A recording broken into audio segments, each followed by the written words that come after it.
Good to see you. Thanks for joining us here at the Demand Gen Summit. Totally. Seems like it's been really good so far. Oh, it's been great. It's been great. We've had Dave, Mark, and Rick. I thought their keynote was really insightful. We've got a bunch of speakers already up that were recorded before the event that everyone can go and view now. But excited to talk to you. Before we get going, just a little intro to John. John is the man, the myth, the legend himself, one of the co-founders at Marketo, started a company named Engagio, and now the CMO at Demandbase. And really excited to see what you have to share with us, John. Thank you very much. All right. So let's get into it. Really want to talk about go-to-market strategies, what people can be doing to be successful today in today's environment. So let's just jump into it. Like, what are the struggles that you've seen in today's B2B marketing and sales teams that they're experiencing with their go-to-market strategies? Yeah, I mean, I kind of want to answer that starting by, a little bit of just going back in time. I mean, as you just mentioned, I was one of the co-founders at Marketo and sort of helped to build our demand gen engine there, and I think, we talked a lot about our own secret sauce at Marketo and how we did it. And I think that inspired a lot of other companies to sort of, well, it's working for Marketo, let me do it the same way. So as a result, like a lot of those patterns and strategies became kind of commonplace, and it was working at the time, back in like 2010, 2012, when I was doing this at Marketo, the demand gen that we were running was generating like 80% of all the pipeline the sales team was closing. So, and as a result, the sales reps could have higher quotas, and it was really overall a very efficient engine. But as I said, that was like 10 years ago. And I think the way buyers buy has changed a lot since then. And I think that's requiring some pretty deep changes to how we think about doing demand generation. Put another way, the sort of simple world of what we did at Marketo kind of doesn't work that well anymore, at least for most businesses. So I want to talk about some of those changes and some of the challenges that's caused. Okay. So go ahead. Go ahead. Yeah. Okay. So, I think the first challenge is the traditional Marketo demand gen model uses like a baton handoff as sort of the metaphor. Marketing would generate a lead, and then we would nurture it until it's ready and score it and know when it's time to pass it to an SDR or a salesperson. The SDR would qualify it and pass it to the AE, who'd close it, who'd pass it to a customer success person. And it was a very linear process where the lines between each of the departments were defined clearly. Yeah. The roles and responsibilities and the service level agreements, you could document it all, and it was very, very straightforward. But that worked when buying was somewhat linear and simplistic. And buying today is more complicated. It's much more nonlinear. It's also, as we'll talk more later, much more complex in terms of multiple members of a buying committee coming in and out at different parts of the process. So as a result, that sort of linear baton handoff mindset kind of breaks. The analogy I like to use to describe demand generation today looks more like a football or soccer team, depending on where you live in the world and your sport of choice. But fundamentally, we've got players in different positions, and they pass the ball back and forth as the ball moves up and down the field. Yeah. If you look at the path the ball takes, it's a very nonlinear path, towards the goal. And it requires the players in these different positions to really work together in an aligned fashion.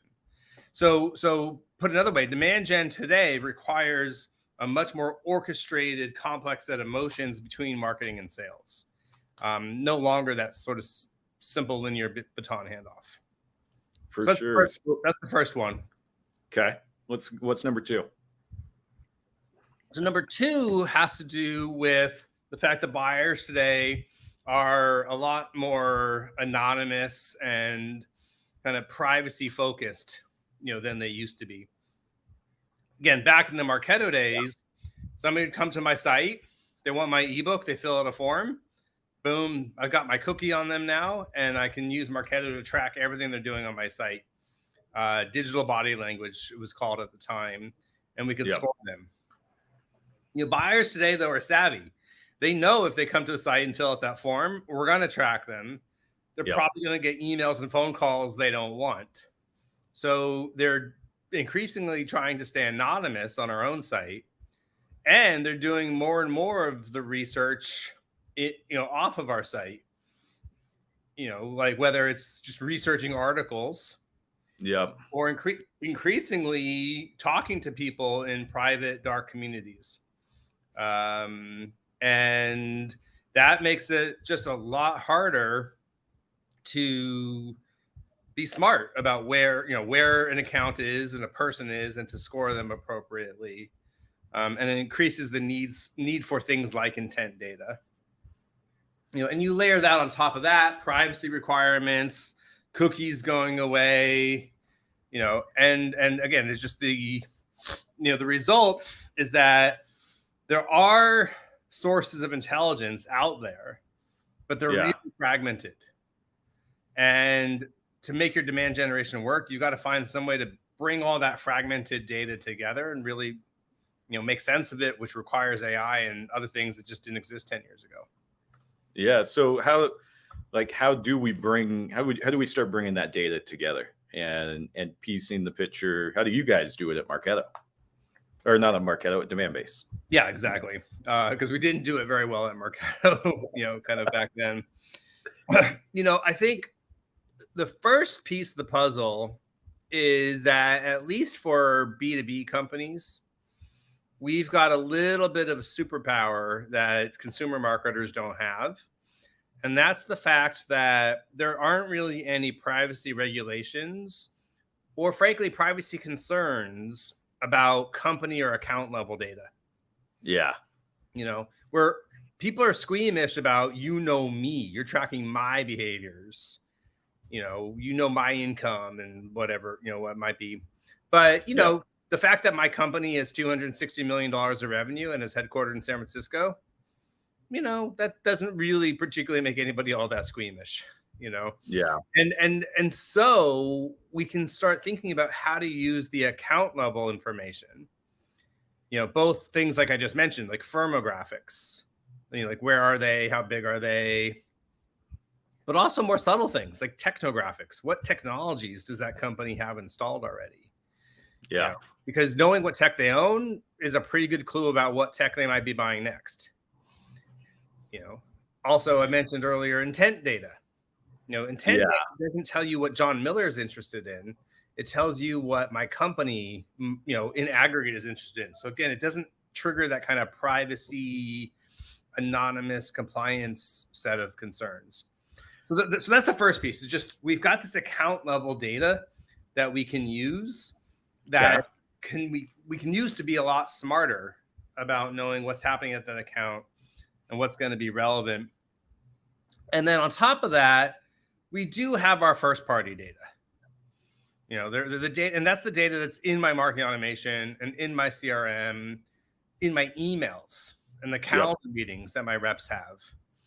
And I don't want to say it's perfect, but if you add it all up, the marketing automation data, CRM data, the email data, the website data, the calendar data, and bring it together and augment it with the third-party data I was just talking about the accounts. And run it through AI, now you start to be able to have some intelligence, to be smarter about knowing what's happening at the account, what you should say, what's the right set of plays to run, et cetera. I like it. So just to kind of recap for anyone who's joined us, because we're streaming live, really look at the data around what's going on with these different accounts at the high level. Like, look at that account data, the firmographic information. Don't get too personal, and then look at your first party data, your CRM, what's going on in the emails, on your website, if we know what's going on with the account, even the individuals, before we decide on, hey, how are we going to engage these accounts? Yeah. And probably the most important piece there is to try to understand where that account might be in its buying journey with a company like you. Yep. Because there's people aren't, let me get this phrase the right way. People don't like getting cold calls from salespeople. They don't like unwanted sales outreach.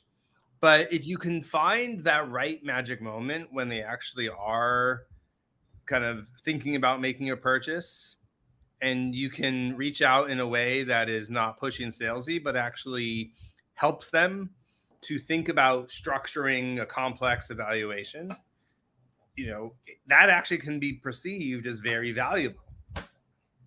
Yeah, Go ahead. it's kind of like the challenger sale method you're talking about. If you know the right time, that you can say, hey, let us be your guide and help you in making this decision. Not, hey, you were on our pricing page, let's get you signed up today. Yeah. But the reality is buying these B2B products is hard. And as much as vendors like me, we try to make it clear what we do, but every vendor suffers from the curse of knowledge, right? We know so much more about our world than the buyer does. It's almost impossible to make it simple enough for the buyer. So the buyers are overwhelmed because it's complex, it's hard. Do I even need to buy this thing? I can't tell the vendors apart from each other. And if a salesperson can show up in a challenger appropriate way and say, I'm going to help you make sense of all this, and they show up at the right time, that's actually pretty useful. And so knowing where that account is in its journey, it becomes so important. So how do you figure out what that right time? Right? How do you know when they're there though, John? Like that's really, because we can see like, hey, like a lot of us, you've got the reverse IP. At least at the account level, you can be like, you know what, these 30 accounts have been hitting my site pretty regular. They kind of match my, the ICP that we typically sell to. But what signs and signals do you look for to say, hey, this is the time for, not just to send them like a marketing email, like all about us and how great we are, and maybe you want to get on our mailing list, but have a salesperson say, hey, like, let's do some outreach and pick up the phone and give our buying committee at these accounts a call. Yep. This is where AI becomes so valuable, because the reality is there's you can't ever point to just that one magic thing. Yeah. Again, back to the simple world of Marketo. You could score a lead, give them points, and hey, if they get to 100 points, they're an MQL, let's go call them. It's just, that's not the way it works today. So, a lot of companies have gotten excited about intent data, because intent sort of purports to solve this and say, hey, we can tell you when there's a spike or a surge or a trend in they're researching your topics a lot more. And, that sounds pretty cool. The problem though, in Demandbase, we sell intent data, right? We are intent data providers. Yeah. Obviously I don't want to poo-poo intent data, but it's really valuable, but it's insufficient by itself. Yeah. Right. It's one signal of what might be going on at the account.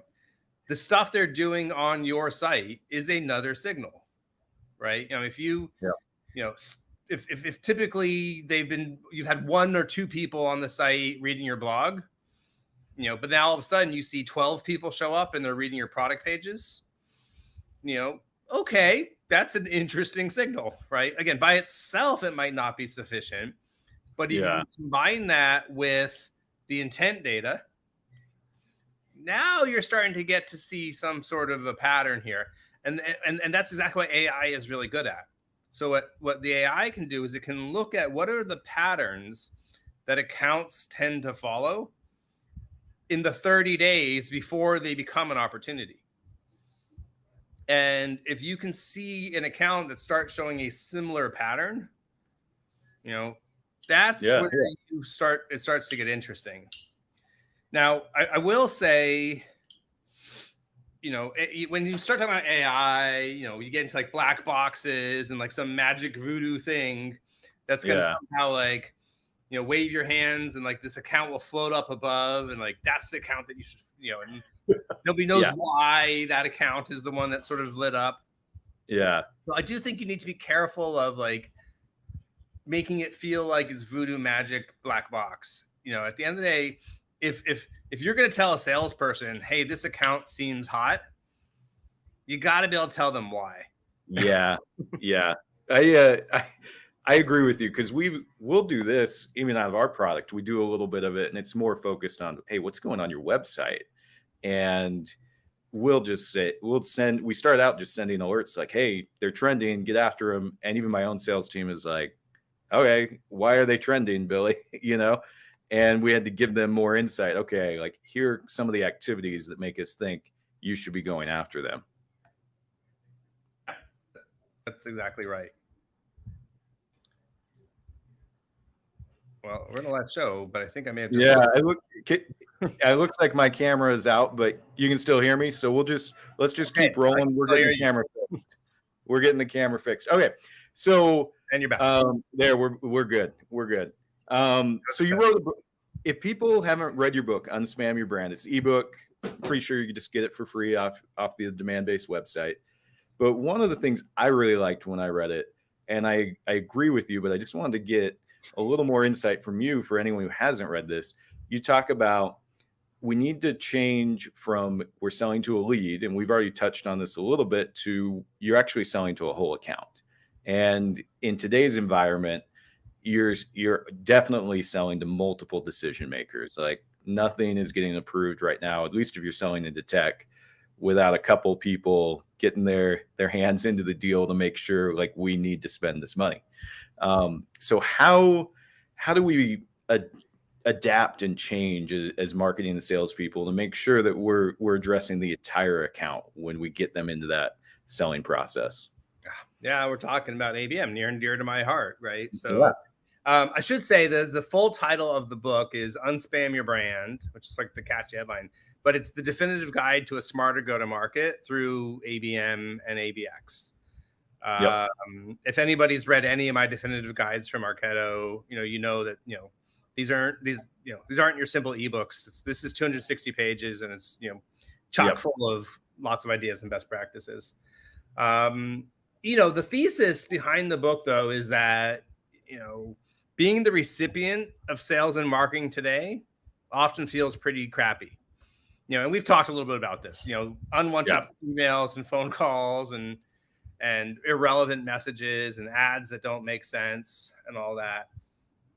And the question I ask in the book is, why is this happening? It's not like the salespeople are dumb. They're not, right? You can't be dumb and survive in sales today. And it's not like the marketers are dumb or ill-intentioned.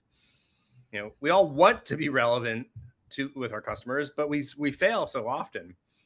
And we fail so often because we don't have all the intelligence that we need.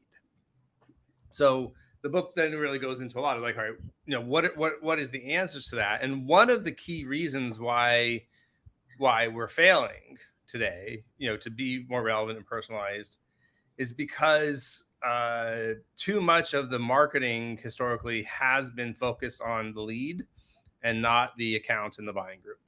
To your kind of specific question, and we see this all the time, in the real world. One, hey, somebody comes to your website, they fill out a form to get your ebook or something. That doesn't mean that company is in a buying cycle. Yep. Even if one person comes to your site and fills out like a contact me, right? What you have is you have one like glimpse into one sort of fraction of what's happening in the account. I like to sort of talk about, there's this old fable of 5 blind men who are touching an elephant. I don't know if you've heard this fable, but the first blind man is touching the tail and thinks it's a snake. And the second blind man is touching the leg and thinks it's a tree.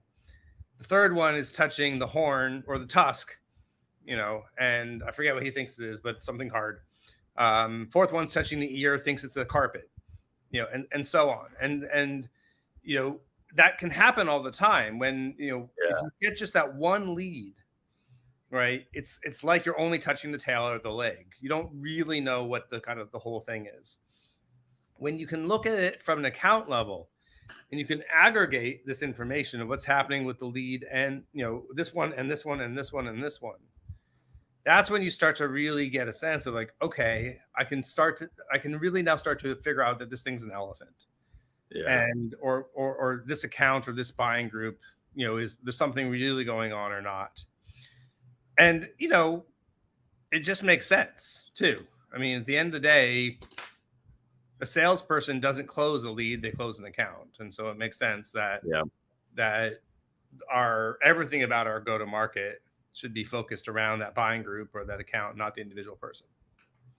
Yeah, I agree on that. We got to figure out how to address the whole account. So when you're looking at the account journey, what are some of the tactics and strategies we actually need to be thinking about? Like when we're just like, okay, you've got this whole journey from awareness to qualified to an opportunity to making a decision to even becoming a customer and renewal. Yep. And as we engage these, like, what do we need to be addressing in these different steps in the journey? No, I'm glad you're asking about that. Because I almost sort of loosely touched on that earlier. The knowing where the account is in the journey is probably the single most important attribute you have to be more relevant and more personalized with that account. Yeah. And we talked about like, well, hey, if they're actually in a buying cycle, you're going to want to treat them this way. But let's just say this is an account that's at the very top of the journey. What you call the qualified stage, or what I call also qualified stage. This is an account that you're interested in. They seem like they're a good fit for you, but they're otherwise pretty darn cold, right? They're not they're not really engaging on your site, and they're not even showing a lot of intent, right? So how are you going to treat that account? Right. The worst thing to do is to start having an SDR send blind emails, because then that literally the people at that account will hit spam, if that happens. Yeah. No matter how good or personalized that relevant is. And you mentioned that you went to the same college they did and like, boy, the Badgers weekend, doesn't matter. If they're in that very top of this, stage and they're not thinking about your business, it's going to be spam at that stage. For sure. So there, you got to be thinking about, all right, I need to build my brand. I need to build some awareness, and honestly, this is about emotion and not logic, and so literally, what is your branding campaign? I know this is the Demand Gen Summit, but people don't talk nearly enough about the impact that your brand has on your demand. And so thinking about building your brand with these accounts before they're sort of entering into the account journey is really, really critical. Then you have accounts that start to move down that journey. So I should also say, back to like, don't have a black box. I don't think you should ever have a vendor sort of force you into a set of stages for your journey.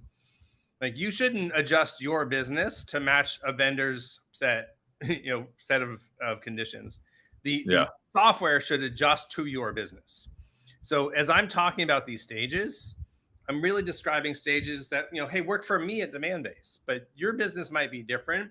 You can and should customize the definitions of some of these stages as you go. But that sort of caveat aside, about you wanting transparency, for me, after the qualified stage, I would have what I call an aware stage. So this is an account that is in my ideal customer profile and is starting to show some intent, though they're still not really engaging with my site. The stage after that one, I would call engaged. And an engaged one is now, okay, they're somebody I'm interested in, and I've got at least a decent number of people from that account who are like starting to interact with me, whether it's my content, my blogs, my events, and things like that. Yeah. They're still not showing any of those signals of being in market or buying, though.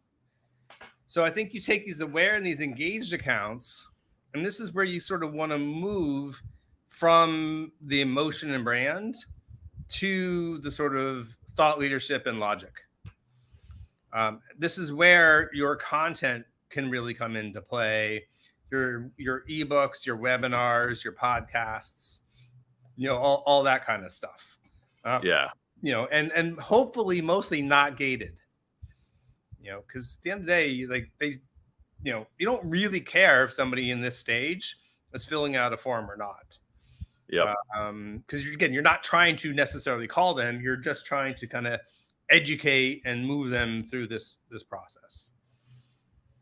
Then you might have what I call marketing qualified account, or MQA. Okay. Call it whatever you want. But obviously the MQA is a play on the classic MQL. This is that magic in market. They're showing the signs and the behaviors that accounts tend to show 30 days before an opportunity. This is where you kind of definitely want to sort of be a little bit more focused and aggressive in that challenge or consultative outreach, et cetera. Yep. From there, you can think about whether you want to break your open opportunities into just one stage or multiple stages. I do see a lot of times there's a dead zone in the opportunity journey, which is you've created the op, but it's not kind of actively buying right now, buying cycle. And ops often kind of sit dead there for a while. Either they go non-responsive or something.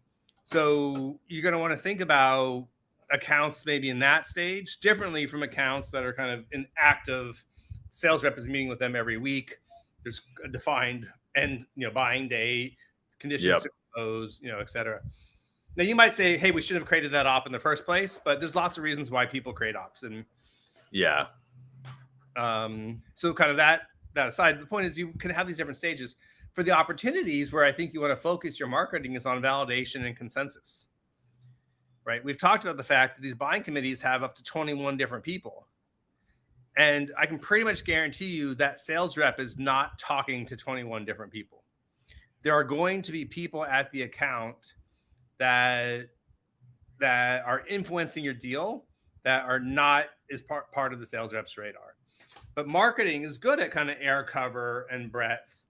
And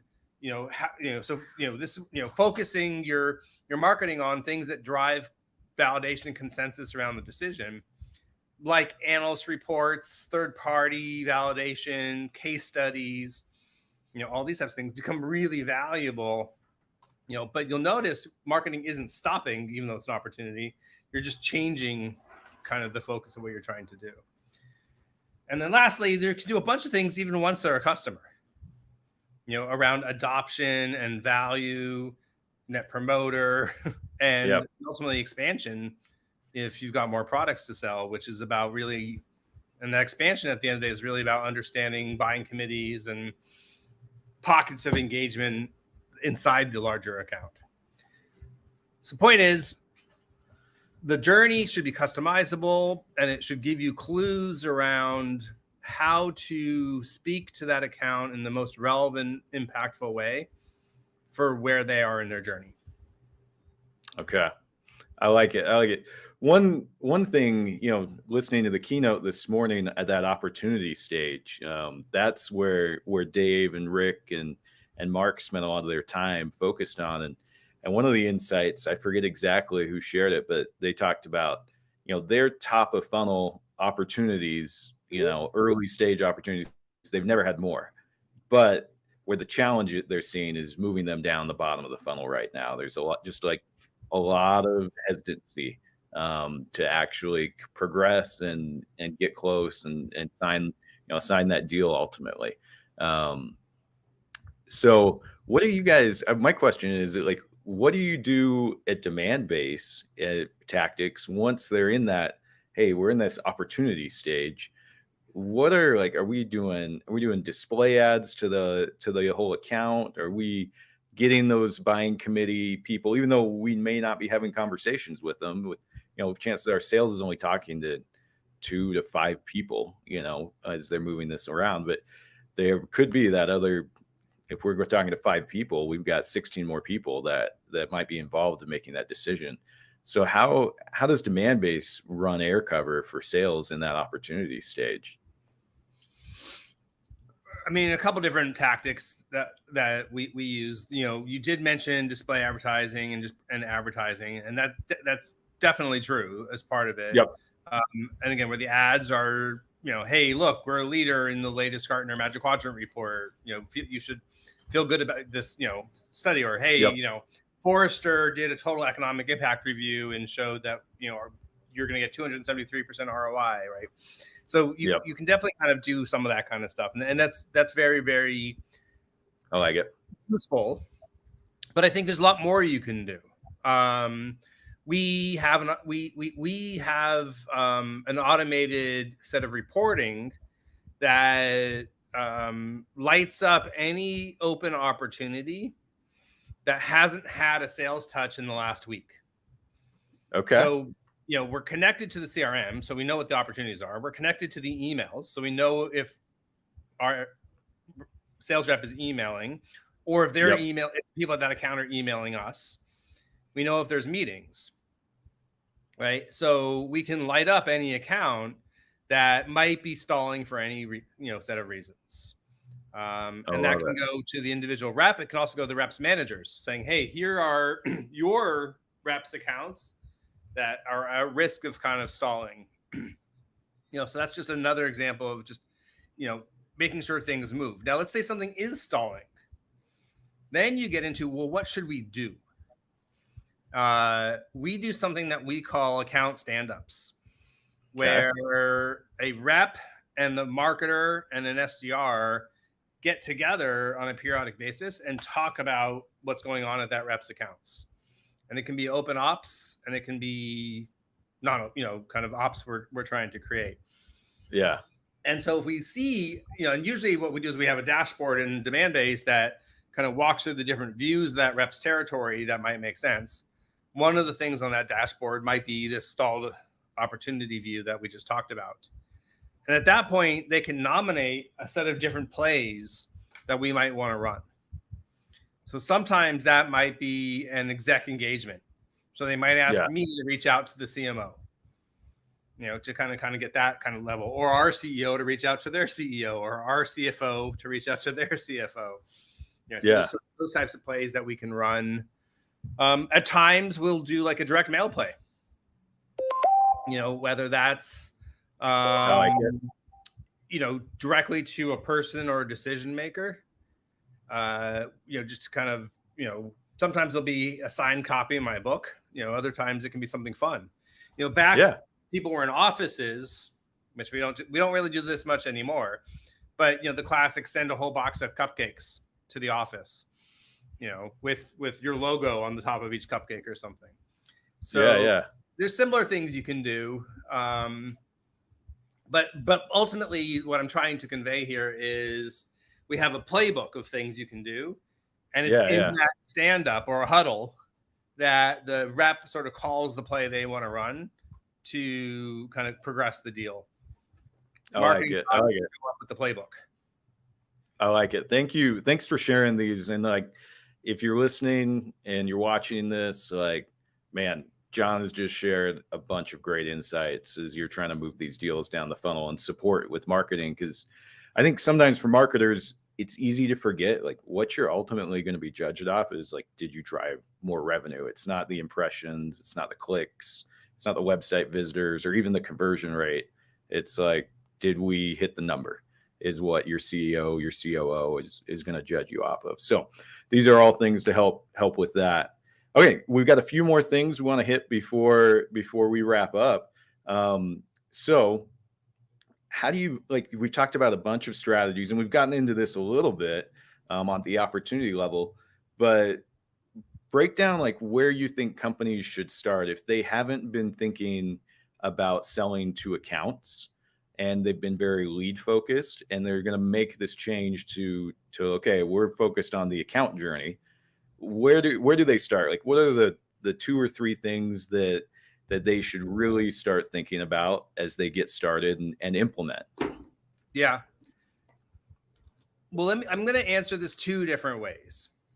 I'm going to first answer the recommendation I have where I would love to see companies start, because it's the right answer. And then I recognize that not every company is going to be able to kind of do it exactly best practice right off the top. So then I'll give more of a crawl, walk, run kind of answer. Okay. But the best way to do this, I mean, so at the end of the day, any account-based program, what it's really about more than anything else is putting more resource into more valuable accounts, and by definition, less resource into less valuable accounts. Right. Yep. So instead of kind of everybody being treated the same, you're really just differentiating value. And so the simplest thing you do is you have target accounts and non-target accounts. Right. A more sophisticated thing would be you might have tier 1 accounts, tier 2 accounts, tier 3 accounts, and then non-target accounts. So you can, kind of think about this. But the magic in all this is, getting the right accounts into the right tiers. Now, that's often a mistake would be to have the marketers select the accounts. And this happens a lot because the marketers are the ones who have access to lots of cool data, right? Usually if there's an ABM platform like Demandbase, the marketers probably bought it, and so they might say, well, hey, the Demandbase stuff spits out, these are the best accounts, so these should be the best, these accounts that we're going to do. It's way better to have marketing help guide the process, with like, hey, sales, here's the data that says which the best accounts are. But now you, Mr. or Mrs. Salesperson, you pick, because then the salesperson really has buy-in and alignment, because they've actually chosen the accounts as opposed to being sort of told which are the accounts. Yeah. Now, to make that selection work well, what I recommend you do is actually write down on a Google document or some shared document, what does it mean to be a target account? Or even better, what does it mean to be a tier 1 and a tier 2 and a tier 3? And I call this your entitlements. What is the entitlements for a tier 1 account? What is marketing going to do? What is sales going to do? And there's two pieces of magic behind defining these entitlements. The first piece is it's your contract. When the salesperson goes to pick their tier 1 accounts, they know exactly what it means to be picking a tier 1 account, because it's documented and defined. And so few people actually define it. The other magic of defining your entitlements is it tells you how many of each account you can really support. Put another way, the mistake companies run into is they're just like, well, every rep needs to get a tier 1 account, or, gets 10 tier 1 accounts. So we're going to have 200 tier 1 accounts. And, usually that ends up meaning you're not really treating your tier 1s as differentiated as you want to. Yeah. But by defining the entitlements, it'll be like, okay, I could really only have 20 of these for my whole company. So how am I going to make sure I get the right 20? As a sidebar, you just got to remember, the Pareto rule, 80-20. This is true in account selection. Your top 20% of your accounts are probably worth 80% of the value. And within that bucket, the top 20% of that 20%, i.e. your top 4%, is probably 80% of that, of the value.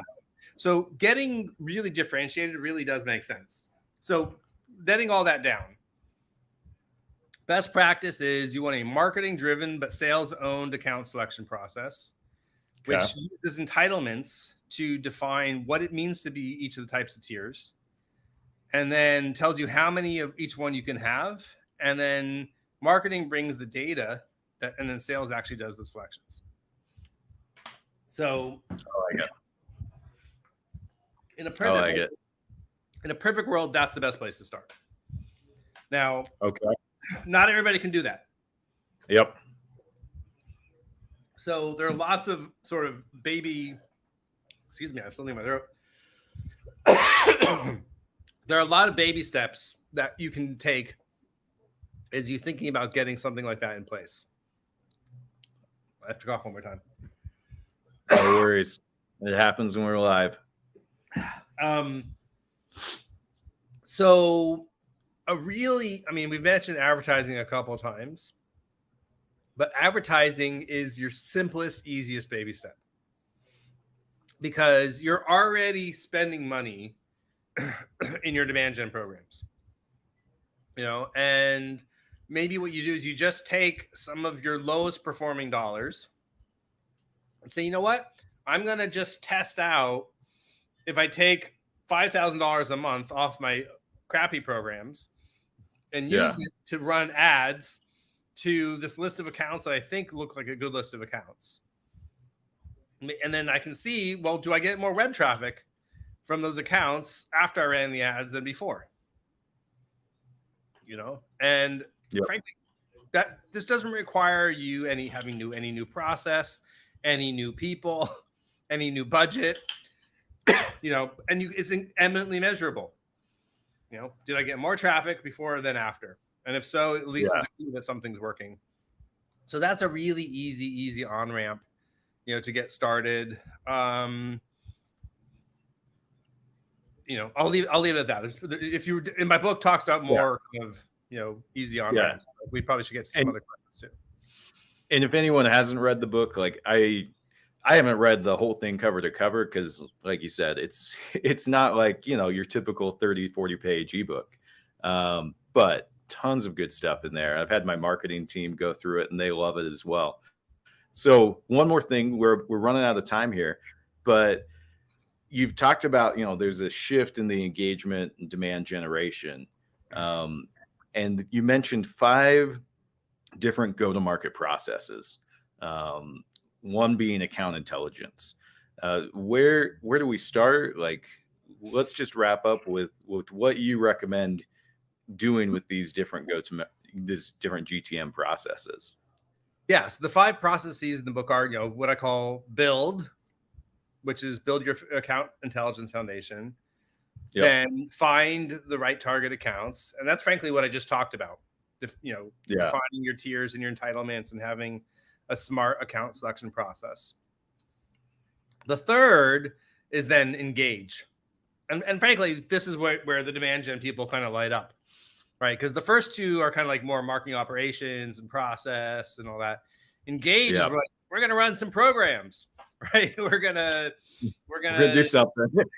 We're gonna do some display ads, but we're also gonna send some emails and hold some events, send some direct mail, do some website chat, personalize some web pages. So there's all these different channels that you can use to engage your target accounts, defined by your entitlements. The magic in the engage process is it's less about the any one channel of the Holy Grail. It's more about the orchestration across the channels. Yeah. And I use the word orchestration very consciously there, because you can think about it. You've got your direct mail, that's your percussion. You have your events, that's your brass. You've got your email, that's your string instruments, et cetera, et cetera, et cetera. What you want is them to all work in harmony. And that's why the word orchestration kind of, I think, makes so much sense. So we covered build, find, engage. The 4th process is close. And this is really at the core of that sales and marketing alignment. Getting, if you think of sales as a channel, orchestrating sales into the overall mix. Yeah. And, we've already talked about aligned sales and marketing account selection process, where sales really owns the account selection. We've talked about sales and marketing looking more like a team rather than a baton handoff. Yeah. We've talked about things like stand-up. So there's like lots of just nuances of of getting sales and marketing to work together in a very effective way. And then the fifth process is measurement, or measure, which is near and dear to the hearts of all demand gen marketers. We love our metrics and our measurements. And there's a couple key things I sort of would talk about when we talk about measurement in this world. The first is to make sure you're focusing on quality metrics and not just quantity metrics. The classic demand gen metrics are about counting things. I had this many attendees. I had, this many MQLs and so on. And those are still useful, but just a quality metric is, okay, how many of those attendees were the right personas from the target accounts? Just adding the extra kind of quality layer on top of things. How many MQLs from your target accounts? Yeah. Or, other kinds of quality-based metrics, start bringing the account lens into it. How many MQAs, not just MQLs, that kind of stuff. So quality, not just quantity. Okay. And then the last thing I'll say about measurement is, we could talk for the next hour about attribution. And I know attribution is just something that marketers are always kind of interested in hearing about. I personally think that attribution is pretty flawed in terms of how we're thinking about it for two reasons. The first is part of attribution tends to be trying to assign credit to different teams, right? The whole idea of this is a marketing sourced deal versus a sales sourced deal. And I think we got to throw away those concepts of marketing sourced, marketing influenced, sales sourced, et cetera, because it's not a baton relay anymore. It's a team. And what we care about is, does the team score enough goals? Yeah. So, number one, first piece is just focus on your total pipeline created and stop worrying about marketing sourced, marketing influenced. That's kind of the key piece on that one. And then the other problem with attribution is that, there's too many people are trying to use attribution to prove their ROI. They want to go in and say, hey, look, I ran this event. It cost me $30,000 and I got this much pipeline and revenue. So look, it was 114% ROI. Yeah. There's just too much false precision in that. There are so many assumptions that are built into attribution models, both from how you actually do the allocation to what actually gets included in the attribution model. First, which touches, et cetera, that you're doing yourself a disservice to try to say it's that's a little distracting on the camera. You're doing yourself a disservice to try to say that it's a certain specific ROI. So the best way to think about attribution is, don't use it to prove your ROI, use it to improve your ROI. And what I mean by that is, it's all relative. You're not saying this got 114% ROI. Yeah. What you're saying is, this got more ROI than that, and therefore I should do more of this than that. Use it for direct guidance, not specific proof. I couldn't agree with you more on that. I meet with our marketing team, go through metrics, and everybody's trying to take credit for their campaigns and what they're doing, when I really, as a leader, couldn't give a crap. All I care about is, hey, did we hit the company number? Are we meeting our goals? And let's figure out what seems to be working and put more money, more time, more effort, whatever it is, into those things. And then, if it's not working as effectively, let's not do these things if we've got things that are more effective. So I like that way of thinking about it. John, thank you again for joining us. Really insightful. Thank you for sharing. Is there anything you'd leave us with before we go on to our next speaker? Oh gosh. Well, you already gave a good shout out for the book. So, I mean, I do think, it is free, even though it's a real book. So I do encourage people to grab a copy of that.